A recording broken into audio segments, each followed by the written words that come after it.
কাতারের আমিরের পাঠানো বিশেষ এয়ার অ্যাম্বুলেন্সে আজ রাত 10টায় লন্ডনের উদ্দেশ্যে যাত্রা করবেন বিএনপি চেয়ারপারসন বেগম খালেদা জিয়া। কাতারের হামাদ আন্তর্জাতিক বিমানবন্দরে যাত্রাবিরতি শেষে লন্ডনের উদ্দেশ্যে রওনা হবেন তিনি।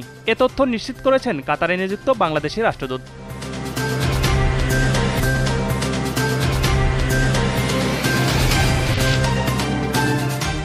5 আগস্ট শেখ হাসিনার পতনের পর অনেকে পালিয়ে গেলেও অন্তর্বর্তী সরকার গঠনের পর অভিযুক্ত কাউকে দেশ ত্যাগ করতে দেওয়া হয়নি বলে জানিয়েছেন স্বরাষ্ট্র উপদেষ্টা জাহাঙ্গীর আলম চৌধুরী। এছাড়া তিনি আরও বলেন, গণ অভ্যুত্থানে আহত শিক্ষার্থীদের মধ্য থেকে 100 জনকে পুলিশের বিভিন্ন ইউনিটে কর্মসংস্থানের ব্যবস্থা করে দেওয়া হবে।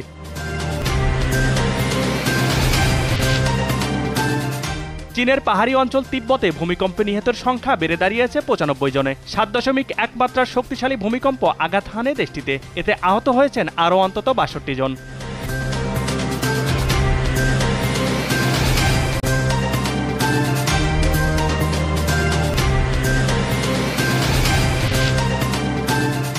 দীর্ঘদিন ধরে দেশের রাজনীতিতে কোণঠাসা হয়ে পড়া কানাডার প্রধানমন্ত্রী জাস্টিন ট্রুডো অবশেষে পদত্যাগের ঘোষণা দিয়েছেন। সোমবার দেশটির রাজধানী অটোয়ায় নিজ বাসভবনের বাইরে এক সংবাদ সম্মেলনে এ ঘোষণা দিয়েছেন তিনি।